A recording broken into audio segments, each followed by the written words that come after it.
मेरे प्यारे बच्चों, चलो पढ़ने से पहले कुछ खा लो। क्या खाओगे? घिया, तोरी, टिंडा या फिर शाही पनीर? ठीक है, जो खाओगे वही बनाया जाएगा, जो तुम्हें चाहिए वही तुम्हें परोसा जाएगा। ऐसा ही तो है chapter marketing. Marketing chapter 11 of your book class 12 business studies. Marketing means provide goods and services according to the taste and preference of the customer. जल्दी जल्दी सीख लो, देख लो कि टॉपिक क्या क्या आपको कवर करने हैं, क्या क्या टॉपिक्स आपके सिलेबस में हैं। आपके सिलेबस में है सबसे पहले marketing concept, functions and philosophies. 5 philosophies आप करेंगे। इसके साथ मार्केटिंग मिक्स का कॉन्सेप्ट एंड एलिमेंट्स। एलिमेंट्स की बात आते ही 4 Ps, product, price, place and promotion. पूरा का पूरा चैप्टर इन्हीं 4 पीस के आसपास घूमता है। Product, price, place and promotion. इसके साथ आप अगला टॉपिक देखेंगे प्रोडक्ट मिक्स, जिसमें ब्रांडिंग, लेबलिंग एंड पैकेजिंग आएगा। प्राइस मिक्स, जिसमें प्राइस आएगा होलसेलर के लिए, रिटेलर के लिए एंड कस्टमर के लिए। फैक्टर्स अफेक्टिंग प्राइस भी सीखेंगे। प्लेस मिक्स, जिसमें चैनल ऑफ डिस्ट्रीब्यूशन आएगा, डायरेक्ट चैनल या इनडायरेक्ट चैनल। इनडायरेक्ट चैनल में आएगा 1 लेवल, 2 लेवल और 3 लेवल। इसके साथ है promotion mix. Promotion mix advertisement है, पब्लिक रिलेशन है, या और कौन से तरीके से आप अपनी सेल को बढ़ा रहे हैं। और फिर है टॉपिक्स डिलीटेड, क्या आपके सिलेबस में नहीं है। इसके साथ हम आगे बढ़ते हैं और देखते हैं पहला topic, what is market. Market is a place where buyers and sellers are in close contact. Face to face जरूरी नहीं है, ऑनलाइन भी पास हो सकते हैं। आप मेल के जरिए, कॉल के जरिए, व्हाट्सएप के जरिए भी अपना सामान ऑर्डर करके रिसीव कर सकते हो। तो market is a place where buyers and sellers are in close contact to exchange good and service for money. This is Philip Kotler, father of modern marketing. Question नहीं पूछा जाता, but at least we should know कि marketing chapter हमें दिया किसने। ये इतना भारी भरकम हमारी डेली लाइफ से related concept, what is marketing. देखो बेटा, 90% तो बिजनेस स्टडीज समझने के लिए होता है कि समझो समझो समझो, सुनो, देखो, लिखो, आइडेंटिफाई करो केस स्टडीज। बट 10% तो बच्चों रटने के लिए भी होता है। तो कुछ चीजें जो याद करनी है आपको, जो बिजनेस स्टडीज की डिक्शनरी आपकी क्रिएट करेगी, उसमें से एक है मार्केटिंग का मतलब। एग्जैक्ट मीनिंग आप नोट कर लो, समझा देती हूँ आपको याद करने की ट्रिक। बट कुछ वर्ड्स तो आपको प्रॉपर तरीके से याद होने ही चाहिए। मार्केटिंग को जब आप याद करोगे ना बेटे, सबसे पहले देखना है marketing is performance of business activities, ठीक है, जो कि डायरेक्ट करती है flow of goods and services. आप गुड्स प्रोवाइड कर दो या सर्विसेज प्रोवाइड कर दो, गुड्स और सर्विसेज कहां से कहां जाएंगी? ऑब्वियस है, प्रोड्यूसर टू कंज्यूमर। प्रोड्यूसर से कंज्यूमर की तरफ गुड्स एंड सर्विसेज का फ्लो डायरेक्ट करता है marketing. Marketing is the broader concept than selling. Marketing में आप पता लगाते हो कस्टमर को चाहिए क्या और उसकी नीड के अकॉर्डिंग प्रोवाइड करते हो। इसमें आपका प्राइमरी फोकस किस पे होता है पता है? आपका प्राइमरी फोकस होता है सेटिस्फेक्शन पे। किसकी सेटिस्फेक्शन? प्रोड्यूसर की या कंज्यूमर की? कंज्यूमर की सेटिस्फेक्शन पर, उसकी नीड एंड वांट पर आपका फोकस होता है। जहां आप देखते हो कि कस्टमर की नीड एंड वांट सेटिस्फाई करते हुए कैसे मैं गुड्स और सर्विसेज का फ्लो प्रोड्यूसर टू कंज्यूमर कर सकता हूँ, ये पूरा जो प्रोसेस है दैट इज मार्केटिंग। क्लियर हुआ? लिख कर देखना और उसके बाद ही आप अगली स्लाइड पर चलेंगे। ये है मार्केटिंग से related concepts. Need and want. Need क्या है बेटा? पानी पीना, ये तुम्हारी जरूरत है। वांट क्या है? पेप्सी पीनी है, ये तुम्हारी वांट है। क्रिएटिंग है मार्केट ऑफरिंग। जब आपने नीड एंड वांट आइडेंटिफाई कर ली, अब वो प्रोडक्ट मार्केट में तैयार कर दो। आपने देखा कि मार्केट को चाहिए क्या? भाई सर्दियां आ रही हैं बहुत, और हमारे एरिया में पेट्स बहुत है, लोगों को पेट बहुत पसंद है। क्यों ना हम पेट्स के लिए सुंदर सुंदर कंफर्टेबल वुलन कपड़े डिजाइन कर दें। तो वो आपने मार्केट में ऑफर कर देना है। और कस्टमर वैल्यू, ऐसे तो बहुत सारे लोग हैं जो वूलन कपड़े बना रहे हैं, ऐसे तो बहुत सारी वेबसाइट्स हैं जहां आपको ये चीजें अवेलेबल मिल रही है। तो आपके प्रोडक्ट में खास क्या, आपका प्रोडक्ट कंफर्टेबल है, आपका प्रोडक्ट कंफर्टेबल है, इजी टू वियर है, पेट फ्रेंडली है। आपके जो स्टफ आप तरीके से बना रहे हो वो स्टफ यूज कर रहे हो जो पेट्स को बहुत पसंद है। कुछ अलग करो। आप अपने प्रोडक्ट पे उस पेट का नाम लिख कर दे रहे हो, आप अपने प्रोडक्ट पे कुछ कस्टमाइज चीजें कर कर दे रहे हो, तो वो है कस्टमर वैल्यू की। आप कुछ तो अलग करो ताकि आप अपने कॉम्पिटिटर्स को डिफीट कर सको और कस्टमर अपने रेगुलर सेलर्स को छोड़कर आपके पास आ जाए, क्योंकि आप कुछ खास है। अब मार्केटिंग मार्केट से रिलेटेड है और मार्केट में कुछ भी फ्री नहीं मिलता है। जो आप प्रोडक्ट और सर्विसेज मार्केट में प्रोवाइड कर रहे हो वो एक्सचेंज मैकेनिज्म के लिए करना, मनी के लिए करना बदले में। यहाँ है आपके डाउट सेशन, पूछो क्या पूछते हो, कोई भी डाउट है प्लीज कमेंट कर दो, पूछ लो, अभी परेशानी में आगे नहीं बढ़ना है, जो भी डाउट है पूछ लेंगे। इसके साथ है philosophies of marketing management. Philosophies की जब हम बात कर रहे हैं बेटे, आपकी 5 फिलोसफीज हैं, 5 फिलोसफीज हैं। पांचों फिलोसफीज को एक बार हम ध्यान से पढ़ लेंगे। पांचों फिलोसफीज में सबसे ज्यादा इंपॉर्टेंट कौन सी है? ऑब्वियस है सारी है, लेकिन इजी कौन सी है? ऑब्वियस है सारी है, लेकिन सबसे कम टाइम कंज्यूमिंग कौन सी है? ये है प्रोडक्शन कॉन्सेप्ट। इसमें क्या करना है? एग्जिस्टिंग प्रोडक्ट की सेल बढ़ानी है। ये भी टाइम कंज्यूमिंग हो सकती है, अगर आपको दूसरी मशीन लानी पड़ जाए और रॉ मटेरियल लाना पड़ जाए। तो सबसे पहले आप देखेंगे, सबसे पहले फिलोसफीज जो आप याद रखते हैं वो है प्रोडक्शन कॉन्सेप्ट। और प्रोडक्शन कॉन्सेप्ट में आपको सिर्फ और सिर्फ क्वांटिटी बढ़ाने पर ध्यान देना है कि आप जो भी प्रोड्यूस कर रहे हो बस उसकी क्वांटिटी इंक्रीज कर दो। अभी तक आप 100 गुड्स बनाते थे, अब 200, 300, 500, 1000 बनाने लगो। प्रोडक्ट कॉन्सेप्ट, यहाँ आपको क्वालिटी पर ध्यान देना है। आप एक्स्ट्रा नई फीचर्स डाल दो, नए डिजाइन डाल दो, कुछ इनोवेटिव चीजें डाल दो ताकि लोग आपकी तरफ अट्रैक्ट हो, आपका प्रोडक्ट खरीदे। That is product concept. Selling concept, कुछ नहीं करना, ना क्वांटिटी बढ़ानी है ना क्वालिटी बढ़ानी है, सिर्फ और सिर्फ क्या करोगे? एग्जिस्टिंग प्रोडक्ट जो आपने बना रखा है उसी को बेच दो, बेच दो, बेच दो, सारा बेच दो। आपको स्टॉक क्लियर कर देना है।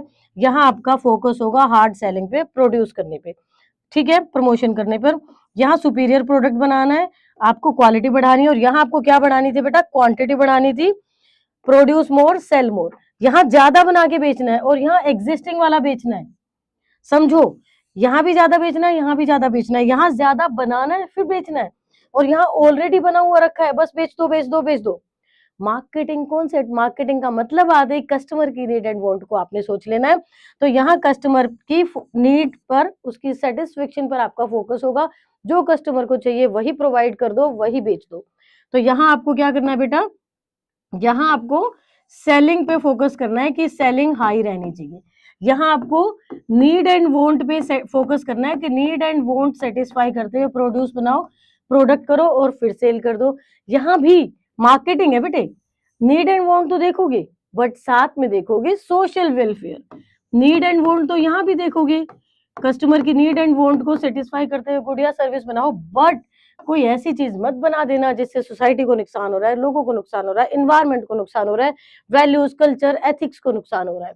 तो need and want plus social welfare, जब ऐसा कॉन्सेप्ट आप यूज करोगे उसे कहेंगे सोसाइटल मार्केटिंग कॉन्सेप्ट। क्लियर?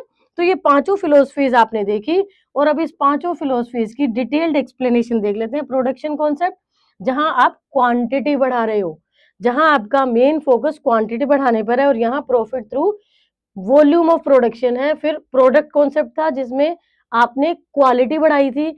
ये सेलिंग कॉन्सेप्ट है जिसमें आप जो एग्जिस्टिंग प्रोडक्ट है उसे सेल कर रहे हो, आपका मेन फोकस एग्जिस्टिंग प्रोडक्ट पे है, और प्रॉफिट अर्न करना आपको सेल बढ़ाकर, जो एग्जिस्टिंग प्रोडक्ट है उसको निकाल दो, बेच दो। मार्केटिंग कॉन्सेप्ट में आपको फोकस करना है कस्टमर नीड एंड वांट पे, उसकी नीड एंड वांट करके सेटिस्फाई, आप कमा लो प्रॉफिट उसी के अकॉर्डिंग बना के। Societal marketing, need and want तो सेटिस्फाई करोगे बट सोशल वेलफेयर का भी ध्यान दोगे, वैल्यूज को ध्यान दोगे, एथिक्स को ध्यान दोगे। अब हम पढ़ेंगे फंक्शंस ऑफ मार्केटिंग। 12 फंक्शंस है मार्केटिंग के, वैसे तो बहुत सारे हैं बट 12 मेजर फंक्शन है जो कि मैक्सिमम सारी चीजें कवर कर लेते हैं। तो अब ये जो फंक्शंस हैं इसमें हम देखेंगे सबसे पहले मार्केटिंग के लिए, मान लो मैंने आपको दे दिए 10 लाख रुपए, चलो बेटा जाओ ऐश करो, मौज करो, बट 4 साल बाद मुझे आप 15 लाख दे देना। अब 4 साल बाद 15 लाख देने के लिए आप कुछ ना कुछ बिजनेस शुरू करने की सोचोगे, क्योंकि ग्रेजुएशन हो गई है आपकी पूरी। अब तुम सोचोगे क्या बनाऊं, क्या बनाऊं, क्या बनाऊं। तुम सबसे पहले इंफॉर्मेशन गैदर करना बेटा, मार्केट में इंफॉर्मेशन गैदर करना, चाहे नया बिजनेस हो चाहे पुराने को एक्सटेंड करना हो, एक्सपेंड करना हो, डाइवर्सिफिकेशन करना हो, कुछ भी करना है, सबसे पहले इंफॉर्मेशन होनी चाहिए। आपको पता होना चाहिए कि मार्केट में सक्सेसफुल होने के लिए उस ट्रेंड के साथ साथ चलना पड़ता है, इसलिए तो डायनामिक होते हैं आप। क्लियर? तो आपने देखा कि मार्केट में जरूरत क्या है, मार्केट में क्या चीजों की जरूरत है, आपने वो इंफॉर्मेशन कलेक्ट कर ली। साथ में इंफॉर्मेशन के बाद अब आपको करनी है planning. What is planning? Planning bridges the gap between where you are and where you want to गो।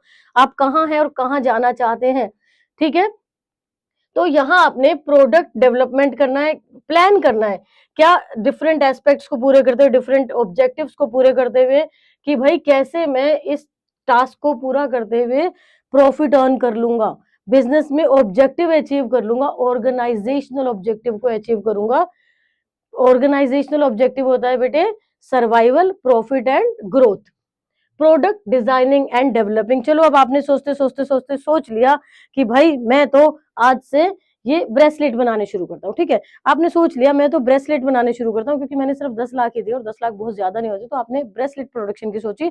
तो अब ब्रेसलेट होगा कैसा, आपने इस प्रोडक्ट को डिजाइन कर दिया। आपने सोचा कि भाई कुछ ऐसा सा होगा, ठीक है, और ये एक्सटेंड हो जाएगा इजीली, साइज की चिंता ही नहीं होगी।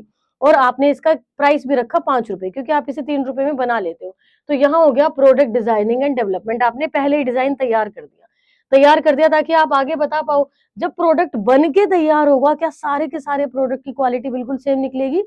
कुछ गलत हो जाएंगे, कुछ सही नहीं बनेंगे, कुछ का ये बनाते हुए ब्रेसलेट रबर टूट जाएगा, कुछ और इशू आ सकते हैं, कुछ स्मूथनेस नहीं होगी। तो यहाँ आपको करना पड़ेगा स्टैंडर्डाइजेशन एंड ग्रेडिंग। क्या करना पड़ेगा? Standardisation and grading. और यहाँ मैं आपको बता देती हूँ कि स्टैंडर्डाइजेशन का क्या मतलब होता है। Producing goods as per predetermined standard specifications. मैंने आपको कहा कि जब आप ये ब्रेसलेट बनाएंगे, इसमें 15 बीड्स लगानी है। कितनी बीड्स लगानी है? 15। 4 गोल्डन लगानी है और एक ही डिजाइन लगाना है, ठीक है। तो ये हो गई प्री स्पेसिफिकेशंस। इस प्री डिटरमिन्ड स्पेसिफिकेशंस के अकॉर्डिंग आपने प्रोडक्ट तैयार करना है, दैट इज स्टैंडर्डाइजेशन। कि भाई ये हमारा स्टैंडर्ड प्रोडक्ट है, ऐसा बनना चाहिए सेम, ठीक है। तो ये हो गया स्टैंडर्डाइजेशन, आपके सामने स्टैंडर्ड है। ये क्या हेल्प करता है बेटा? Uniformity and consistency in the output. Uniformity, मान लो आपने 1000 ब्रेसलेट बना के बेच दिए, मार्केट में और डिमांड आ गई और लोगों को बहुत पसंद आ रहा है, बहुत पसंद आ रहा है। तो अब आपके पास और डिमांड आ गई, और बनाना चाहते हो। अगर आपके पास एक स्टैंडर्ड ही नहीं है कि कितनी बीट्स डलनी है, तो हो सकता है आप गलत बना दो, लोग वो अगला प्रोडक्शन ऐसा कर दो जो लोगों को चाहिए ही नहीं था। इसके बाद reduce the need for inspection, testing and evaluation. अगर आपने पहले ही कह दिया भाई इस ब्रेसलेट में 20 बीड्स लगनी चाहिए, या 15-18 जितनी भी आपने कही, और उतनी ही लग रही है, तो आपको बार बार गिन के नहीं देखनी पड़ेगी, बार बार आपको पहन के नहीं देखना पड़ेगा कि साइज आ रहा है कि नहीं। क्लियर हुआ? तो यहाँ आपने बार बार टेस्टिंग की जरूरत नहीं पड़ेगी अगर आप स्टैंडर्ड सेट कर देते हो। अब आ गया ग्रेडिंग की। ग्रेडिंग क्या है बेटा? Process of classification of products into different groups. This is done where products are not produced as per specifications। जैसे एग्रीकल्चरल प्रोडक्ट, अब खेती कर रहे हैं, खेती में मैंने आलू उगाए, ठीक है, आलू उगाए, कुछ आलू अच्छे साइज के निकले और कुछ बिल्कुल छोटे छोटे छोटे छोटे आलू निकले। तो अब मुझे क्या करना पड़ेगा? क्या सारे आलू एक ही प्राइस पे बिकेंगे? नहीं बिकेंगे बेटा। जब अगर तुमने भी कभी सब्जी खरीदी है, मम्मा को खरीदते हुए देखा है, तो हम मम्मियां बिल्कुल एक अच्छे साइज के आलू लेते हैं कि उनको काटने छिलने में आसानी हो, ज्यादा टाइम भी ना लगे। बहुत बड़ा भी नहीं आलू लेंगे क्योंकि वो गल गया तो सारे खराब हो जाएगा, छोटा साइज भी नहीं लेंगे, मीडियोकर साइज होता है हर चीज का, जो मतलब डिपेंड करता है क्या आप ले रहे हो। तो एग्रीकल्चरल प्रोडक्ट में ग्रेडिंग जरूर की जाती है, तो एक एग्जांपल है, बाकी किसी भी गुड्स में कर सकते हो। ग्रेडिंग मतलब जो बेस्ट बना है, जो हमें चाहिए वो ए ग्रेड, उससे थोड़ा कम जो खराब बना है B grade, C grade, D grade. A grade का प्राइस सबसे ज्यादा होता है, ठीक है। तो स्टैंडर्डाइजेशन क्या हुआ? प्रोडक्ट बनाने से पहले स्टैंडर्ड सेट करना कि ऐसा होना चाहिए। और ग्रेडिंग मतलब अब तो प्रोडक्ट बन के तैयार हो गया, अब उसे बांट दो कि भाई कौन सा किस ग्रेड में है, ठीक है। तो पहले कौन सा होता है? स्टैंडर्डाइजेशन। बाद में कौन सा होता है? ग्रेडिंग। अब है पैकेजिंग एंड लेबलिंग। चीज तो बन गई, क्या उसे ऐसी बेच दोगे मार्केट में? नहीं, कुछ तो पैकेजिंग करोगे ना बेटा। Primary packaging, secondary packaging, transportation packaging, फिर लेबलिंग। लेबलिंग क्यों जरूरी है आपको पता है? Right to information act, RTI act के according, right to information act, RTI act के अकॉर्डिंग लेबलिंग बहुत जरूरी है। आरटीआई कहता है, ये एक्ट पास हुआ था 2005 में, राइट टू इंफॉर्मेशन। ये आप चैप्टर 12 में भी पढ़ोगे, जो हम इसके बाद आज ही की क्लास में करेंगे। तो यहाँ लेबलिंग होनी बहुत जरूरी है। पैकेजिंग, आपको पता है packaging is called a silent salesman. कितनी ही बार आप पैकेजिंग से अट्रैक्ट होकर बहुत सारे प्रोडक्ट खरीद लेते हो। तो पैकेजिंग जो है सिर्फ प्रोडक्ट को प्रोटेक्ट ही नहीं करती है, साथ में प्रमोट भी करती है। आपके प्रोडक्ट की क्वालिटी आप एसेस कर सकते हो कि भाई लेबल है, पैकेजिंग है, मतलब क्वालिटी प्रोडक्ट है, ऐसा कुछ नहीं है कि कुछ मिलावट हो जाएगी या कुछ गलत प्रोडक्ट आपके हाथ में आ गया। ब्रांडिंग, ब्रांडिंग, आप फेमस हो भाई, लोग जानते हैं आपके प्रोडक्ट को। जैसे मैंने माइक लेना था, मुझे शॉपकीपर ने कहा डिजिटेक का है, मैं खुश होगी, हाँ ठीक है दे दो। तो ये जो हुई ब्रांडिंग हुई, क्योंकि वो प्रोडक्ट मैं ऑलरेडी जानती थी, प्रोडक्ट का एक नाम देना, ठीक है। और उसको नाम देना, जैसे आपके पास यहाँ हमने एग्जांपल्स दिए हैं, उषा, रेनॉल्ड्स, इस तरीके से कोई भी प्रोडक्ट का नाम। अब देखो बेटा क्या होता है, मैंने कहा मार्केट से एक पेन ले आओ, तुम गए और पेन ले आए, ये होता है जेनरिक नेम। क्या होता है? Generic name. मैंने कहा कि एक पेन ले आओ, तुम कोई भी पेन ले आए, पेन तुम्हें पता चल गया मैम ने पेन मंगाया, दैट इज जेनरिक नेम। लेकिन मैंने कहा जाओ और जाके रेनॉल्ड्स का ही पेन लाओ, ये है स्पेसिफिक ब्रांड नेम, ये है specific brand name, generic name and brand name. Brand name help करता है आपके प्रोडक्ट को प्रमोट करने में, आपको आपके कॉम्पिटिटर से डिफरेंशिएट करने में। कस्टमर सपोर्ट सर्विसेज, ये होता है कस्टमर ने आपका प्रोडक्ट खरीद लिया है, अब आपको उसे खुश रखना है, क्योंकि आप इस मार्केट से काम कर रहे हो, सारे इनपुट्स आप मार्केट से ले रहे हो और प्रोडक्ट बना के आउटपुट भी आप मार्केट को दे रहे हो। और कस्टमर है मार्केट में, कस्टमर की सुनो, उसको कोई परेशानी है, कोई तकलीफ है, कोई भी ग्रीवेंसेस आपको सॉर्ट आउट करना है, that is customer support services, ये आपको जरूर देना है। तभी कस्टमर बाकी लोगों को आपके प्रोडक्ट के बारे में अच्छा अच्छा बताएंगे। Next, pricing, what you are charging for your product. जैसे मैंने कहा था ये ब्रेसलेट में 10 रुपए का बेचूंगी, 5 का मैंने बना लिया, मैं 10 का बेच दूंगी, या फिर 3 का बना लिया और 5 का बेचूंगी, डिपेंड्स अप टू यू, किस कंडीशंस पे कैसे कैसे आप प्राइस सेट करते हो। प्राइस बहुत सारे फैक्टर्स पे डिपेंड करता है बेटे।